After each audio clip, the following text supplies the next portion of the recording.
Welcome to the Fitness to Health podcast with Simon Dunupful. Join me and my guests as we explore full health and living a meaningful life.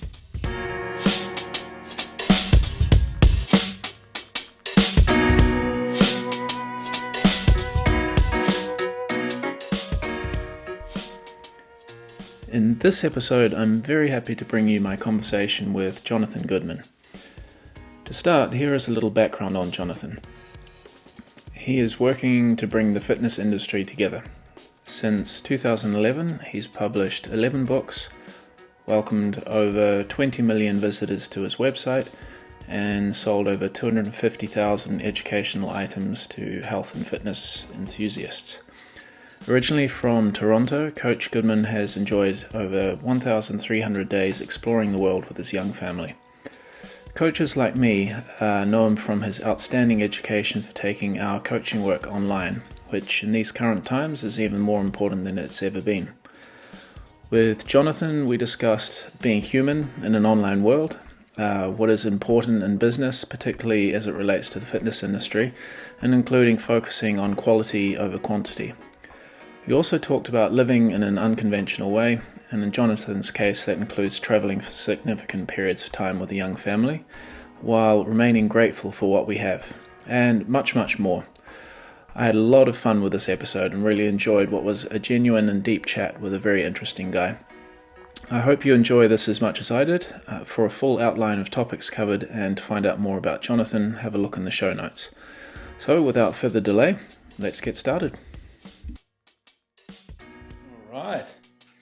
What's up, man? Lots, and I'm just excited, to be honest. I'm a little bit like a kid in a candy shop before Christmas. This is the first time we've actually ever spoken like actual humans and not over the internet. I think so. Yeah. Jesus, I think I've known you for 7 years, something like that. It's always hard to know because of course the internet is the internet, and you never know if the human at the other end, what's the dynamic, what's going on. So you it's one of these kind of Twilight Zone moments when you sort of actually, there's a real person there, and we have known each other indirectly for a long time, and I think that's one of the things that is exciting about this for me, is that you've shown time and time again there's a genuine human being there. It's not just a face behind the screen, so to speak. Which is fascinating for a lot of reasons, because that should be obvious, right? That should be normal.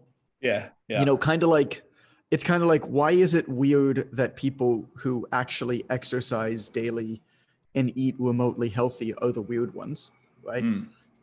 Why is it weird that people who actually act as humans on the internet stand out? Right. And this is kind of a turning point in my career too, because for the last 2 or 3 years, you know, if I'm really honest with myself, I was very corporate. My company was very corporate, and we lost that human element, and we lost it in our materials. We lost it in our communications, and we've changed a lot. We've changed a lot in the last few months. I let go my entire senior staff. Not because they're not great people. It's just, they just weren't the right people to lead the kind of ship that I wanted to run.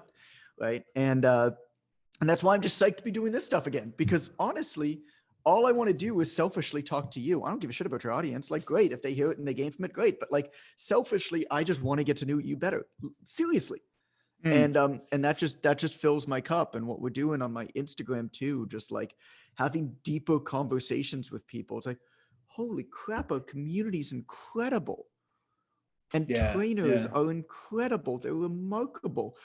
And all that it takes is just listening to them. It's the best marketing I've ever done, by the way, in the last 3 weeks, is literally just listening to people. But also, it's filling me up in ways that I haven't been this excited and energized about my work for years. And it's because I basically said, screw it. I'm going to act like a human and have fun. And if that means at the end of the day, I make a little bit less money, then so be it. That's something that I'm perfectly okay with. And I feel like at the end of the day, I'm probably going to make more money because of it. But I honestly don't even care. Like, it's just fun. Right. Yeah. And that's tangible, to be honest. Like there's because as we already alluded to, I've sort of been interacting, knowing each other for a long time, and there's I'd see there's a clear kind of shift in how you're doing things, and very obviously to me it was exactly what you've just said. It's not some tactic. It's just wanting to be a human being and to feel good about what you do every day, and that's. Yep.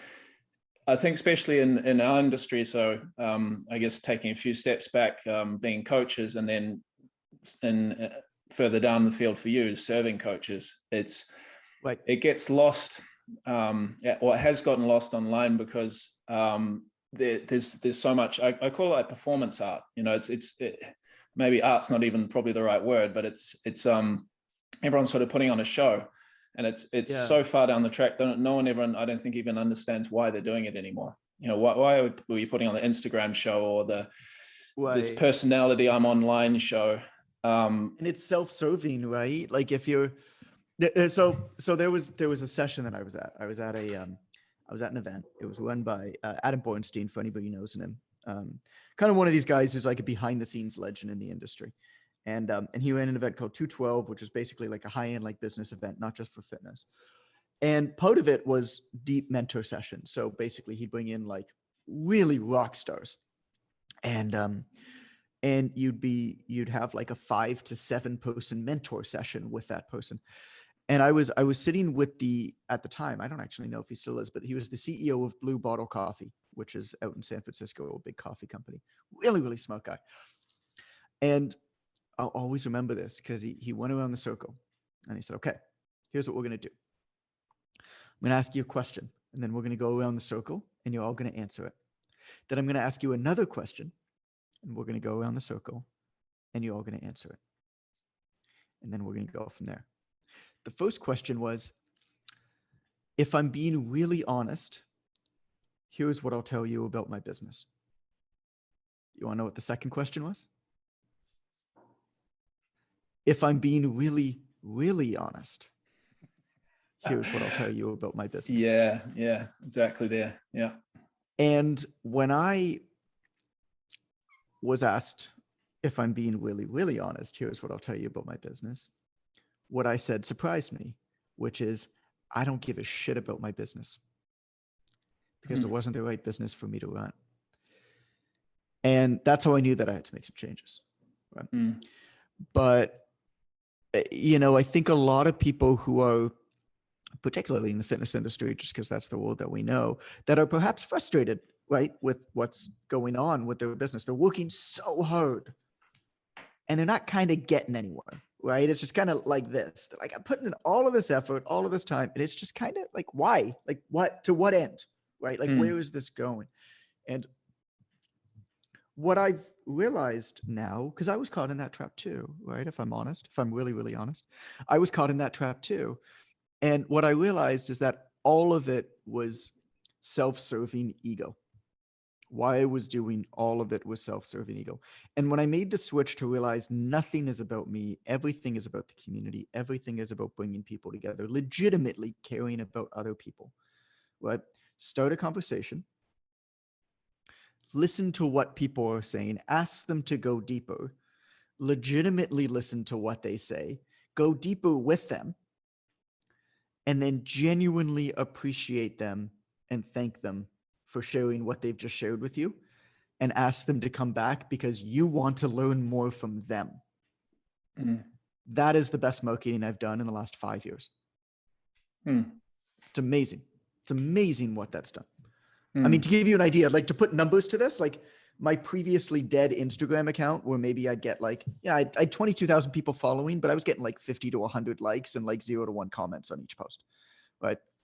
In 2.5 weeks in that same account with just about 20 pieces of content, I've reached over 650,000 people.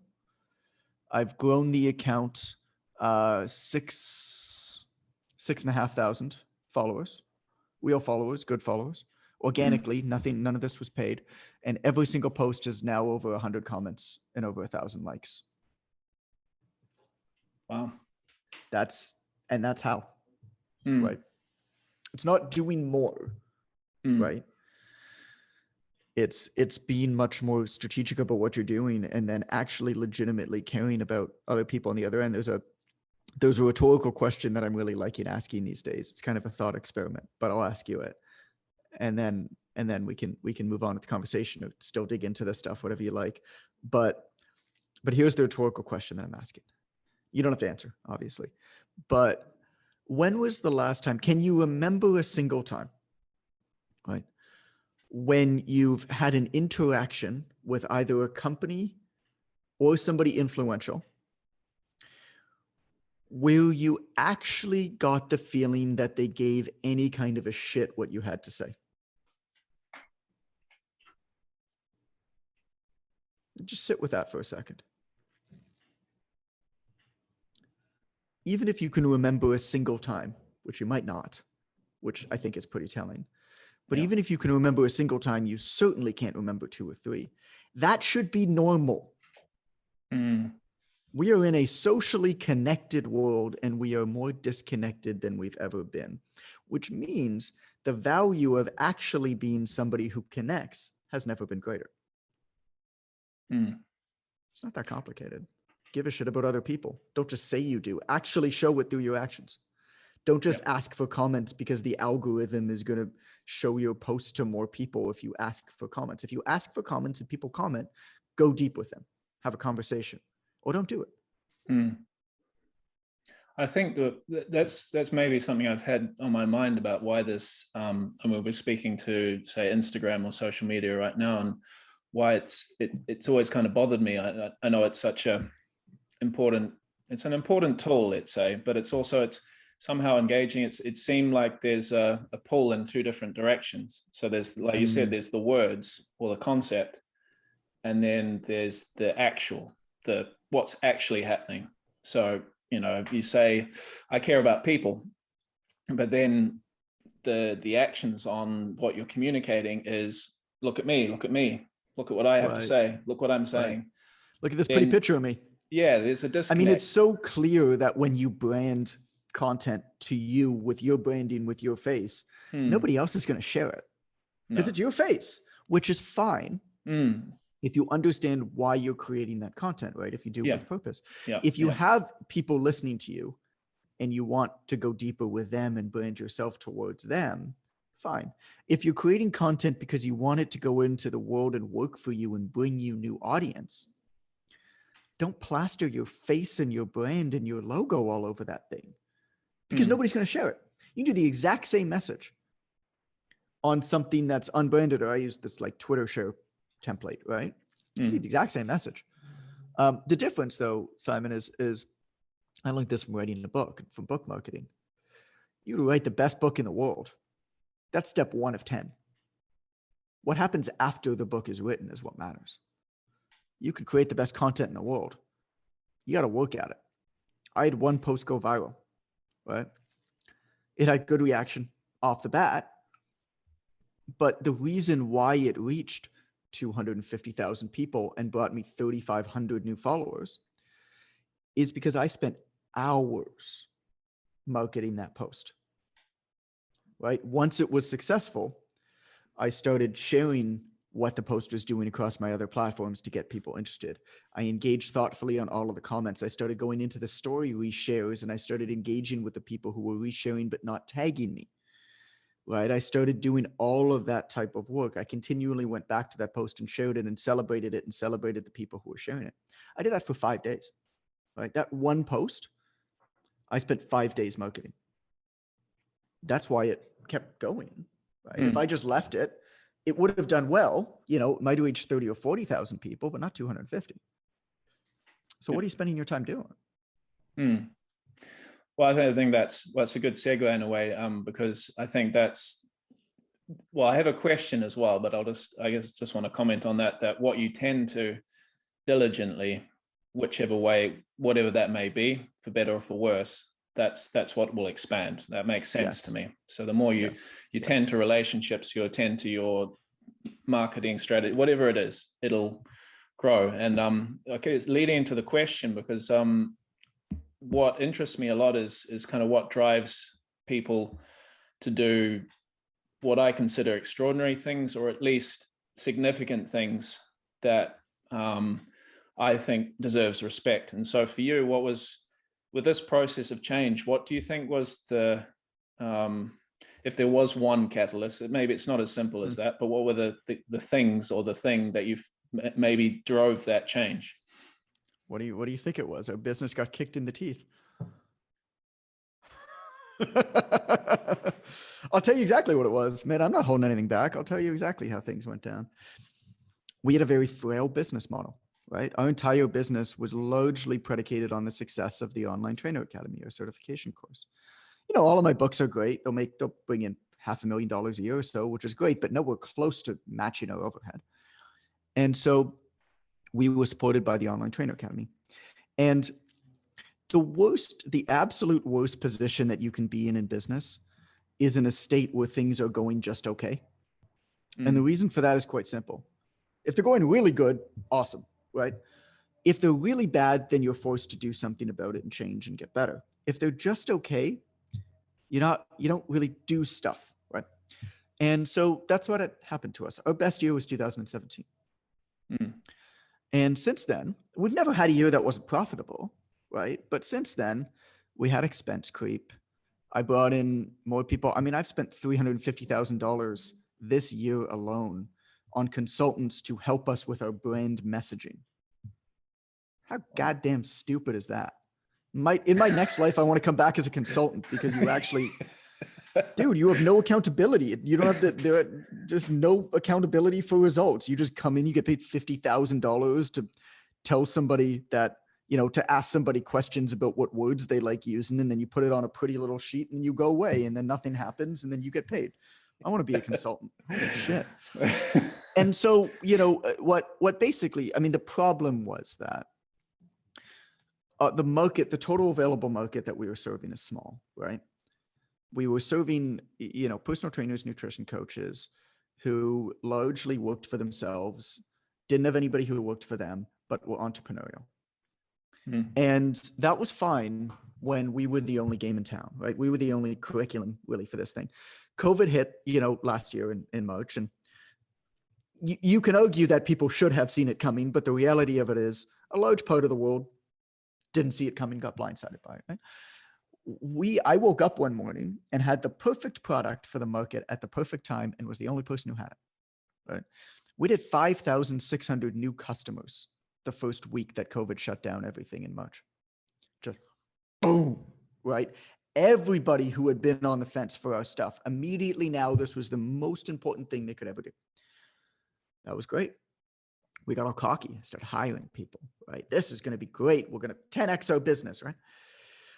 What I didn't expect, which I should have, but what I didn't expect was that, okay, well, we have the only supply, right? So supply is pretty small, right? But demand is artificially rising. Great. Very quickly. So fast that supply couldn't match demand. And we were the only ones who were perfectly suited for it. Fantastic. Pretty quickly, every single education company in the world and every Instagrammer with more than 1,000 followers decided that they knew how to do online training. And they came out with their own programs, mentorships, whatever it was. Supply now rises up to meet the demand. Fine when demand was still artificially inflated. Okay, so we had a good year last year. You know, we grew 150%. Great. This year, May hits. The world started.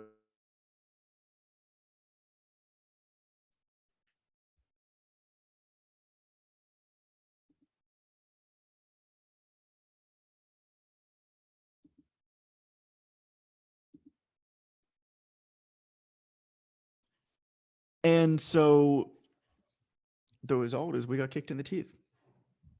Quite honestly, we didn't anticipate, right, what was coming down the pipeline. And it was because we had a very frail business that I didn't anticipate, or I didn't realize at the time. Yeah.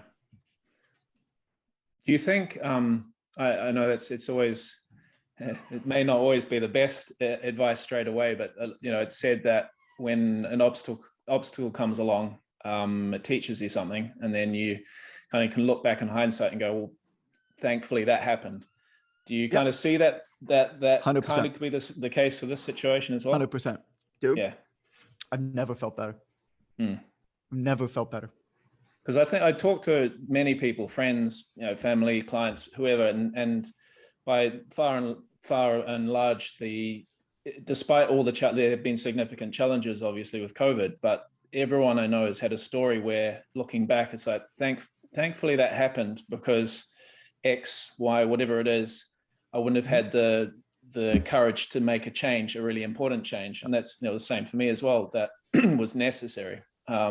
So these tension moments, or these significant kind of crisis moments, seem to bring something valuable. And I mean, part of who I try to help, and me myself being a dad, and likewise you, I think for me, when I see some posts you make, I'm always kind of curious and excited when I see something with family or kid, or because not because I'm sort of interested in what everyone's doing in their personal time, but it kind of speaks to who the person is, and what matters. And even for people who don't have kids, I think the moments you see someone's with a friend, or spending time somewhere where you can clearly see they're in a good space. So I guess the question, what I'm sort of leading towards, is with this whole journey, sort of where you've been from the beginning till now, and all the ups and downs in between, how big a part does the family, girlfriend, wife, child, all that sort of side play in how this all plays out for you in terms of decision making as well? So obviously there's a big kick in the teeth for the business, but was that a big part of how you saw things changing for you as well, or was it just that was always important? Yeah, of course, it's important. Sorry, I've never, it's that the importance of that didn't change, because that was always the priority. I'm pretty strict. Nothing that I do professionally usurps that. I haven't missed a planned breakfast or dinner with my family since Calvin was born 4.5 years ago. I leave work at 5 p.m. I'm done. Right. Like, do it tomorrow. Nothing's more important than that. It was always that way. Nothing's changed in terms of the hours, in terms of the presentness. It's always been there. It's always been really important. What has changed is I've taken a lot more responsibility for my own business. What made me successful in the early days of my business, we stopped doing once we became successful, because I basically said, yeah, I made it. Now I'm a businessman. Now I can brag to my buddies about all these people who work for me. I started to do all of these ego-driven things. I started to try to hire away from big companies, their VPs and stuff like that, because I wanted to tell my buddies that I could get this person to work for me. Right. Yeah. And there was a lot of ego in that. Right. That's a lot of the growth that I've had in the last year, 6 months, a year, really, right, is just coming to terms with why I made a lot of those decisions. At the time, they were perfectly reasonable decisions in my mind. Looking back, I can see that it was largely driven by my own ego, and should be.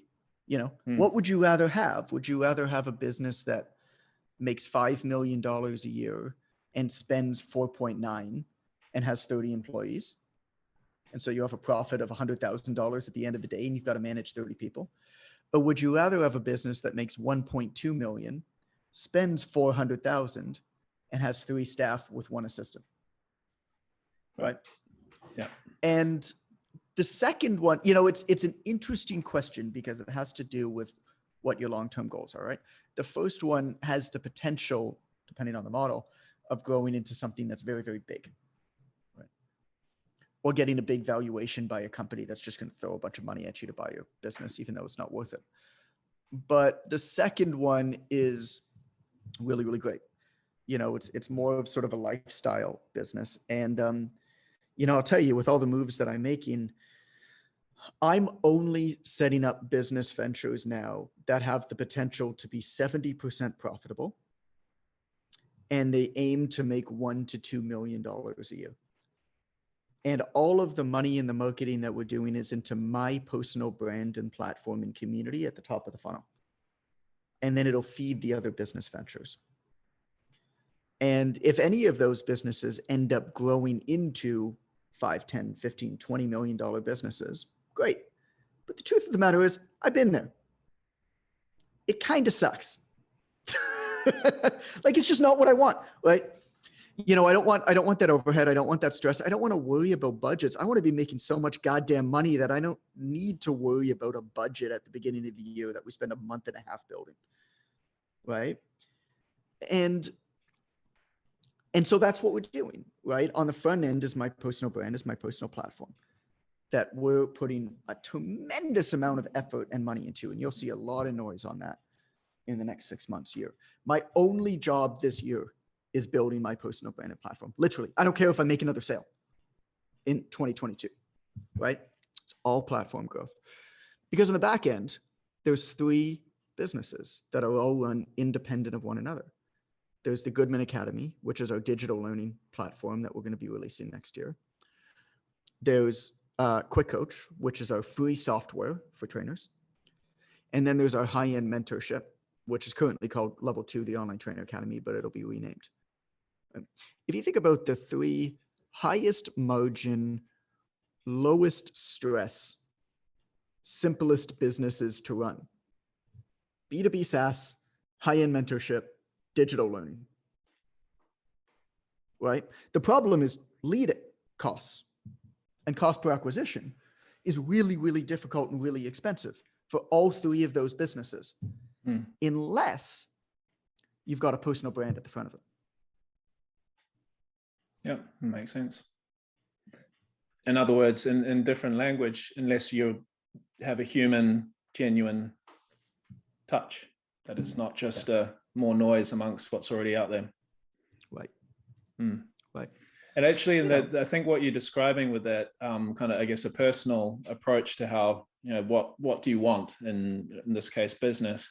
It reminds me a little bit of the post you recently did.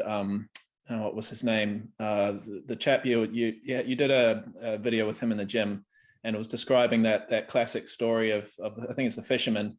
Oh, you know, yeah. like, you know, you could grow to this big business and have everything, and then ultimately you're still, what you want to be doing is already what you're doing. You know, be able to spend time with your friends on the beach, play spike ball, hit the gym, have a few laughs, maybe have a beer, spend the time with your family in the evening. And and I think that maybe is something that's excuse me, quite connects quite a lot, especially in the health and fitness industry, because so many of us coaches want to help people, obviously, but trying to do it without it costing the whole reason we came into it in the first place, because we personally love health and fitness. And there's this kind of strange, again, tension between, okay, well, I want to help people, but for some reason, helping people is costing me my health and fitness because I'm up at 5 a.m. and I'm working all day and, you know, all those things. So kind of having the goal at the other end of having a bigger business, and it almost may have the same cost as this experience at the start end. It's quite interesting that there's kind of this continuum exists on both sides of the spectrum, so to speak. I think, yeah. I mean, I think you're right. Like, you know, Allison, my wife, has asked me a lot of good questions. She's always a great, you know, somebody great to bounce ideas off of. And like, you know, most wives are much smarter than us. And, you know, she asked me, she's like, so, you know, now that you've gone through this, like, do you want to build a business with a lot of staff members, employees? I'm like, sure, I got nothing against it. I'm just going to do it very differently. Right. You know, I don't care if we get big, we're still going to act like we're small, you know? And I look at what's happened to a lot of my friends who have sold their businesses, or the majority of their businesses, to private equity and venture capital. And immediately all of the emotion, all of the care, everything that made that business special, gone. And you know who I'm talking about, right? And you see it happening. I've seen this happen to friends of mine. And I don't care about an exit, you know, like, I'm having fun. I'm making enough money for anything that I'd ever want to do. So that doesn't matter. So, I guess the answer to your question, or in response to, wasn't really a question, but in response to what you said, I have no problem with growing something that's big, but it's going to maintain the same margins. It's going to maintain the same type of business that it is. And if we can't do that, then I'll keep it small. Right. Yeah. Look at Craigslist as a great example of that. Right. That dude could have built that into God knows what. $1 billion unicorn, easy. Right. Why? Yep, Craig's living a good life. Like, it's making few tens of millions of dollars, right? Basically doing nothing with this crappy site he hasn't updated in 15 years. Like, so why, I'm a Mexican fisherman, right? Like, I can sip wine and play guitar with my buddies at night. Like, exactly. Why would I spend the next 10 years of my life trying to build this bigger just so I can have the freedom then at the end of the day to sip wine and play guitar with my buddies at night? 100%. It's a good question. So like, as long as I can sip wine and play guitar, with my buddies, or like go out for tequila, with friends in Mexico in the middle of November because we just wanted to, right? As long as we can still do that. And that's something that has always, going back to your question about family, there's a mentor of mine, his name's Don DePani. If you ever look him up, brilliant, but he's an ex-Hindu monk, and he's become a friend over the years. And he's sort of like an entrepreneur coach. And I asked him one night, we were together in a hotel lobby where, it was a professional event, but we were just talking to ourselves in a hotel lobby. And I asked him, I was like, okay, like I'm doing better. Like I never like desired any of this, right? Like I'm doing better than I ever thought that I would be doing. How do I know how much is too much? And the answer that he gave me in retrospect shouldn't have surprised me, but surprised me. He said, there's no amount of money. It's not, when people ask this question, it's usually amount of money, or they do some calculation of what they need.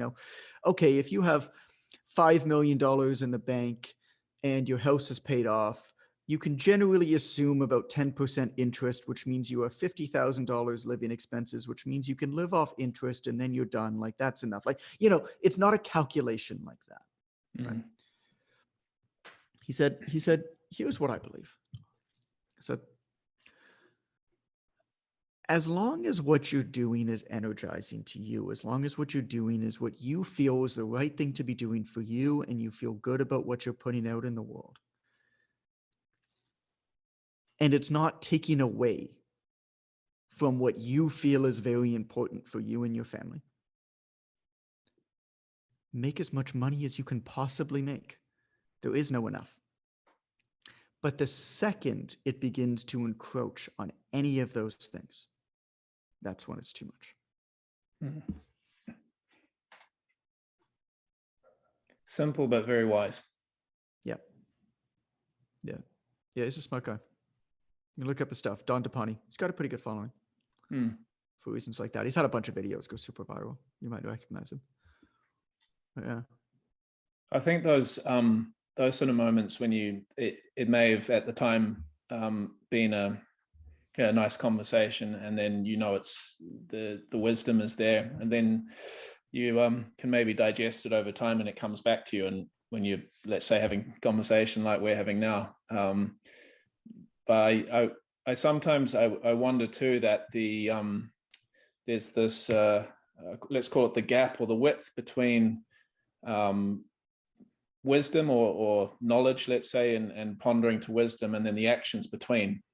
And I wonder, something that strikes me about you is that you seem to have a knack, and this is maybe a perception, but you seem to have a knack of being able to fill that gap of taking action, which is not a Hail Mary action, but it's an action that's informed by wisdom. But of course, like all actions, they're a little bit, there's an unknown aspect, and the unknown aspect can get in the way. And I speak, say, from personal experience, that certain actions that I could take, the pondering part can kind of slow you down. So there needs to be a balance between the wisdom and then just doing it, just go and do it. And And my perception is that you've some way found this a nice balance between thinking clearly, but also then still continuing to put the feet one in front of the other, which is the important part, I feel, when you get to a certain point. Does that seem true, or am I kind of imposing my view on you on this thing? No, that's completely true, man. I mean, thank you. I don't know. Life's too short to dwell on stuff, right? But at the same time, I don't know what it is about me. I've always just kind of shot first and asked questions later. It's just never bothered me. You know, the first public talk that I ever gave was to 500 people. Like, I just walked on stage and just started talking to people, you know? And so I say this, I don't really know why it is. It's just always been kind of natural. And as I reflect back, the only times when I'm really stopped from doing things, or the only times when I'm nervous to give talks, or the only times when perhaps anonymous commenters or trolls or haters or whatever online actually bother me, is when I'm not actually acting in a way that's true to myself. I'm acting in a way that I think I should act because it's the right thing to do, because it's the right business thing to do, or whatever, right?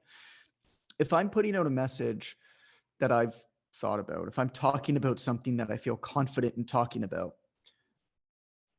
I'm happy to just go and do it. It's when I lack that confidence, or I do things that I feel like I should be doing because it's like the right thing to do, but there's something about it that just doesn't quite ring true, if that makes sense. Yeah, it does. That's when I kind of get stopped. And so, you know, it's this conversation. It's like, to a lot of people, I probably said a lot of things that you wouldn't normally hear, you know, the founder of a company say. It's like, nah, man, we've been really struggling. Like, shit's been bad, you know, like we failed. Like, we had a frail company, and it was great for a little bit because COVID benefited us, as weird as that sounds. And we had a great year, and we got all cocky and shit. And then we had our pandemic moment a year later, and it broke everything down, and it kicked us in the teeth. It's like, that's not something that you'd normally hear, right? From a business owner, from anybody with any kind of a platform in any way. But it's just so easy for me to say, because it's just like, this is important for people to talk about, right? This is important for me to talk about. For me, this is important because it's important for me to just be much more open, to bring community together, to build trust amongst the people who are following me. I don't care about acquiring customers who want to show off their rented Lamborghinis. You know, it's just, it's not me, right? And so anytime I've gotten into anything where we've spoken about money and making more money, it's probably come off as pretty fake, because it's felt fake to me. Yeah, that makes sense. And as a result, whenever, you know, it came time to promote that, the promotion was weak. It wasn't well done. It wasn't strong. It wasn't confident. It's kind of those like unsaid stuff. You could feel it, right? And the response was a general level of apathy towards us. Right. Because we weren't confident in what we were saying either, because it wasn't true to us. Right? Whereas, you know, what I'm doing now, and why I'm so energized and lit up by what I'm doing, is, let's just be real. Let's be human. Let's talk about what's going on. Let's talk about what we need. Let's talk about stuff that we want to fix, and let's come together and work on fixing it together. I'm passionate about bringing the fitness industry together, because I feel like the only way for the good people of the fitness industry to thrive is for all of us to come together and forge a better path forward. That's the only way that we can fight the big fitness institution. That's the only way that we can fight get ripped quick schemes. That's the only way that we can fight Billy the IG Fit Kid, Booty Band Belly, everybody on there that is just distracting, confusing amongst what it really takes to forge a lifelong love of fitness, which is really all that I care about, is that more people get healthy and active in their life. And that's literally it. Like, I don't care about anything else. And the way to do that is for good trainers and fitness professionals to come together and get better together and support one another. Yeah, that's a big deal. I mean, there was a lot wrapped up in there. What I want to highlight is the coming together part, because I think this is a key thing, not just for our industry, but just globally right now. There's a sort of an environment of very I don't know, maybe it's perception, but I just see there's kind of, it's like there's you have a slab of meat and everyone's picking at it, but no one's maybe stepping back and going, hang on, what's happening here? Maybe if we all gather together and pick it up together, take it somewhere, share it, we'll all be better off, if that makes sense. I mean, it's a bit of a bad metaphor, but hopefully it gets the point across. And so in fitness industry, it's highlighted even more because health, well-being, whichever words you want to use, is as we know is such a it's a fundamental thing that if it starts to go, it doesn't matter how much money you have, doesn't matter how much power you have, you don't have your health, that's it. That and time are the two kind of big values in life, which you can't shortcut in a way. We kind of all have equality in that level. So like you've said many times, I think the work that many coaches are doing out there is super important, to the degree that it's even more important there's no distractions from it. And speaking to that, how actually on a personal level, so being a parent, how do you make that happen for you personally, that you keep your routine and your fitness where you want it to be? Yeah, man. There's ebbs and flows throughout the year. The most important thing that I do is I schedule my fitness first. I found, and it's kind of hard to explain, right? And you kind of have to do it to feel it. But I found that when I schedule, I'm not saying that fitness is the number one priority in my life, right? But it gets scheduled first. And the reason for that is that I found that when I schedule fitness first, the rest of my life naturally falls into place around it. Instead of trying to fit fitness in on the cusps of everything else, I schedule it first and let everything else fill in the gaps. And I've just found, I mean, I've moved so many times. In the last 9 years, I've spent 4 to 6 months abroad every year. Right. I've lived in 15 different countries in the last 9 years. And every time you move, it's an opportunity to redo your habits and your schedule, which for anybody who hasn't completely washed their day-to-day activities and started over again, I recommend you do it, because every time that you do it, you start to get better and better and better at figuring out how to navigate your day. And because I've done it so many times, I've become really, really good at it. In fact, one of the first courses, it's going to be in the first offerings for the Goodman Academy, is time management and productivity. And it's something I'm really passionate about. And the reason for that is productivity and time management has nothing to do with apps and lists, right? It's a series of mental models. It's a series of rules and structures that you put into place to govern your life. And it's not me saying that I know the best ones for you, but I can walk you through how to build them for you, right? And so to answer your question about the fitness thing, yeah, man, I put it first, right? And everything else falls into place. Whenever Allison and I move to a new town, the first thing we do is we figure out where and when we're going to work out.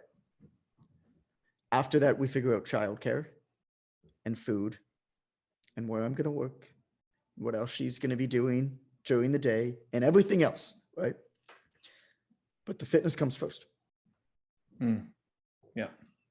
So it's that case of prioritization.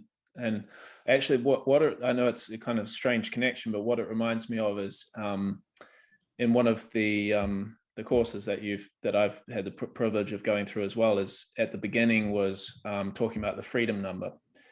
And how I connect these two is that I guess in my sort of mental model when it comes to fitness and health, I think of it's a bit similar to a model called deep health, where you have all the aspects of health. Let's call it broadly, from sleep to mindset, to nutrition, fitness, all of it.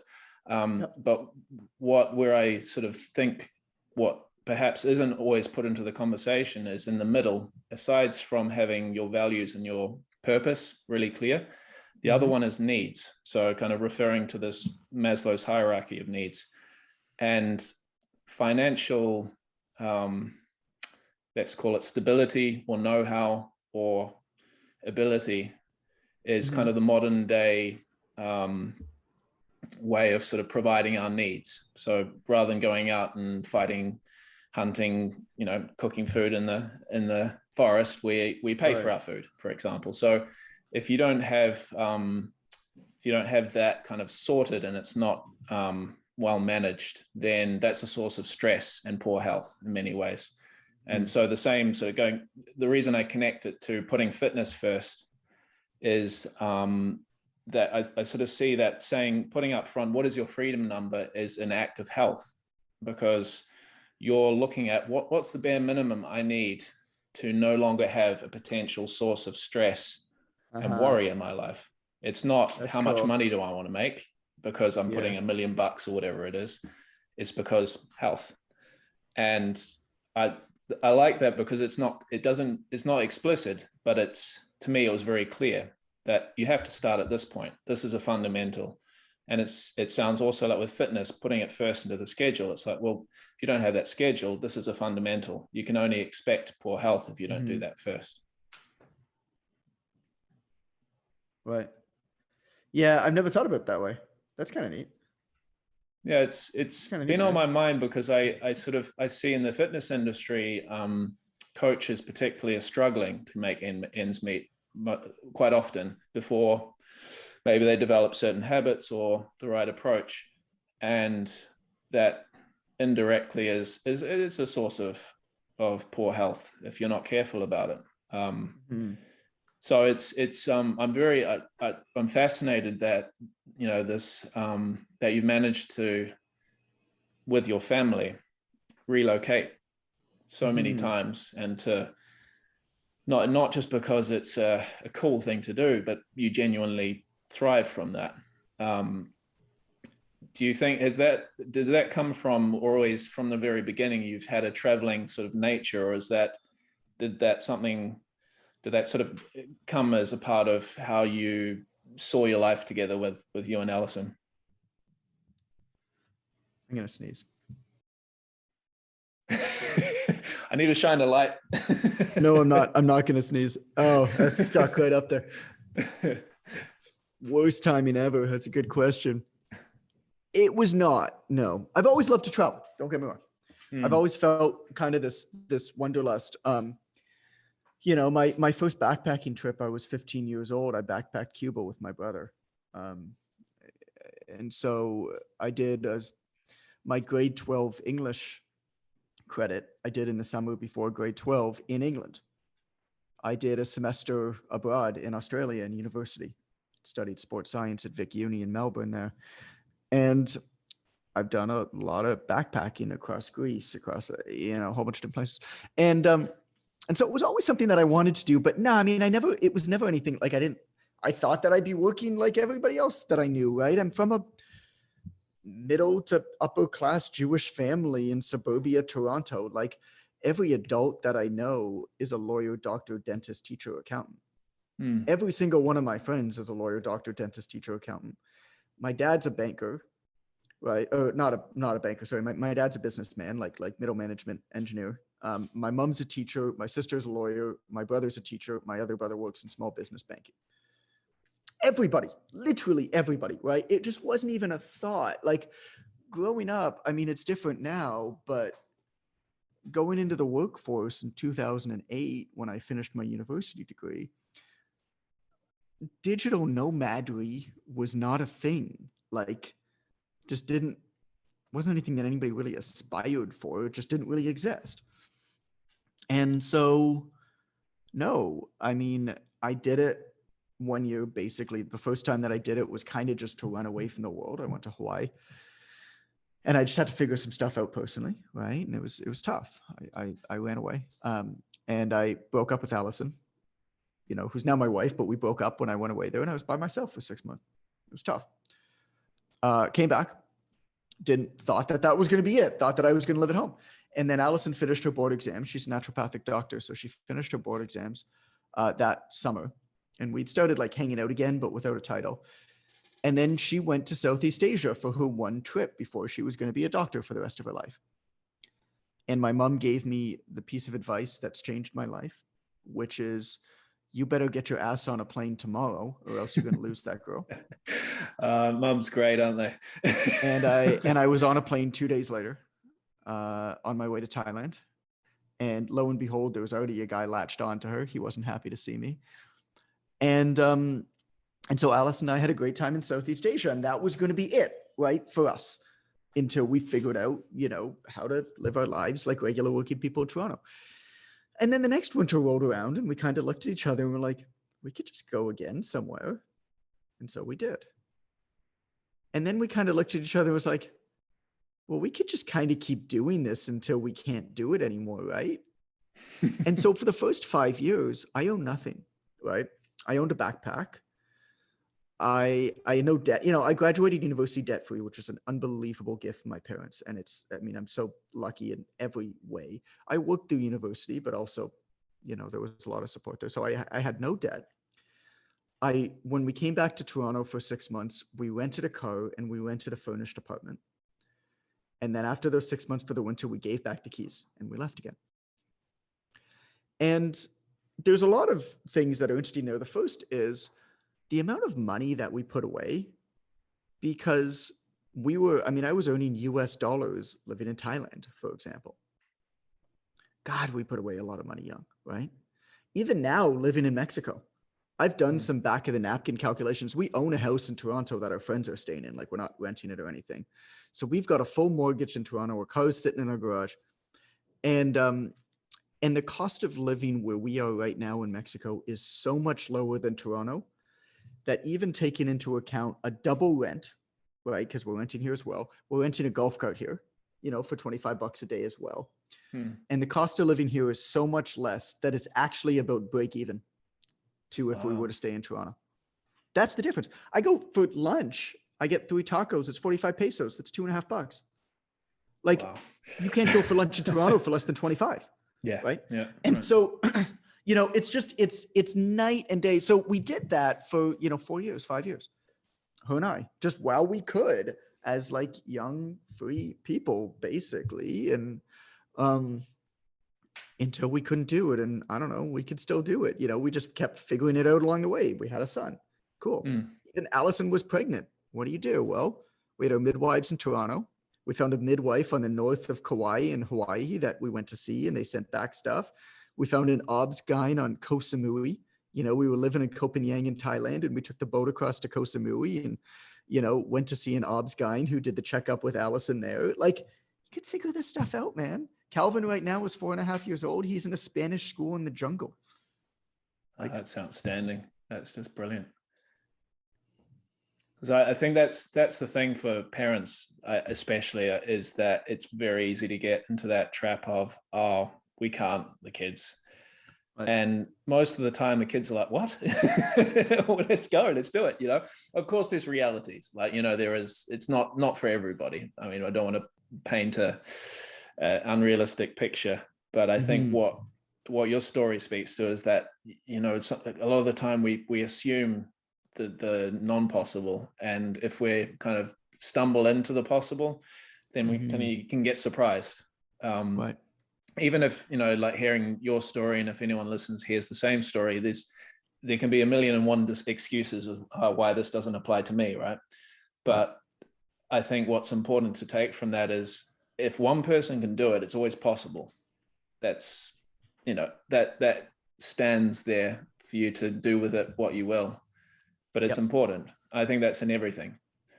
You can always figure it out if you really want to, right? And that's the thing. Like, I shouldn't say that. There are a lot of extenuating circumstances where it's much more difficult. Like I said, of course, I was born to a great family. I'm a white cisgendered male born to a great family in Toronto, given the opportunity to graduate university debt free. Yeah. Like, I won the friggin' lottery, man, and I appreciate that. You know, I really, really do. Um, there's a lot. I mean, if you've got debt, I mean, there's like anything, right? Like, there's lots of reasons why you might not be able to. So I take back what I said there. But the truth of the matter is, if you really try to put into perspective what the worst case scenario is for whatever it is that you're thinking about doing, right? You will often find that it's not actually that bad. Our brain has a really good way of making us worry about things that we can't really articulate or understand. And the way to stave off our worry is actually to define it. Yeah. And you might define it and say, no, that's actually a really big problem. But most of the time you'll define it and be like, well, that ain't so bad. Right? Like, what's the worst that can happen? We have a great experience for a few months. And then we get back and, you know, things are the same. But we have a great experience for a few months. And we come home with a couple pieces of art to put on our wall that makes us remember about that experience. Hell yeah. That's pretty cool. Yeah. I like, well, just to take it back to that bookmark you made about it's not possible for everyone. It's important. I like the bookmark because aside from recognizing privilege, which I've started recently trying to be more deliberate about, not because I don't understand my privilege, but because I think it's super beneficial to do a regular reminder or a daily, just being thankful, because it's so easy to complain about things. And actually you take a step back and go, hey, you know what, like you said, I won the lottery here. You know, if I don't make it a practice to be aware of that privilege, I'm squandering it, where somebody out there would give, you know, a left leg to be in my position. So it's important, not just to say, hey, this is not necessarily, you know, living the way I do is not possible for everyone, but also to be thankful for that. Because that's something that I feel has been a little lost amidst this bigger situation with COVID amongst the world, with people bickering online about certain things. And I guess what I hope for is that as a part of the conversations we have about difficult things, we also take a step back and go, well, look at these things that we do have. Not in a fake way, not saying I'm going to say I'm grateful because I know I should, but because it's actually important. Right. I mean, here we are, look at what we're doing now. We're, you know, other different parts of the world, and we can have this conversation instantaneously, and I have it recorded and I can share it with people who, you know, relate to what we're going to talk about. How incredible is that, you know? Yeah, isn't that cool? Yeah. So cool. Yeah, I think it's nice to keep that at the forefront, no matter how things go. And I guess on that note, I know I could speak to you for hours and hours, but I want to be respectful of your time as well, talking and being appreciative. So I can't believe it's already an hour gone. That just flew, as these things often do. As they always do, yeah. As they do, yeah. Before we finish up, I guess, is there anything you'd like to share about what you're doing next as a part of what we started talking about? So this new direction you're taking, and also I will share all the links to, you know, your socials, etc. But if, you know, how people can find out about a bit more about you if they're interested. Most important thing right now for me is just Instagram. Follow me on Instagram at it's Coach Goodman. That's everything else you can find from there. Yeah, man, I'm not stressed. Like I said, it's about chatting with you, right? It's about getting to know you a little bit better. I'm not stressed about that stuff. Cool. Well, I mean, yeah, it's funny. Of course, I came prepared with all sorts of questions, but what speaks to this is that I didn't really look at any of them, and that shows to me it's like having real conversations is what I love. Yeah. That's why I'm starting this little pet project. Who knows where it goes, but or continuing. I say I've only done a couple of episodes, but I just want to speak to people as well, so I can relate what you're sort of talking about. I just want to find more about the small things that we don't speak about more broadly, because it reminds us all we're human beings, and we're actually going through in our own little way very, very similar things. And there's immense amount of power to sharing that. So I appreciate it. I had a blast. Awesome, man. Good to finally chat. Yeah. Talk soon. Cool. Thank you. Bye-bye. Bye.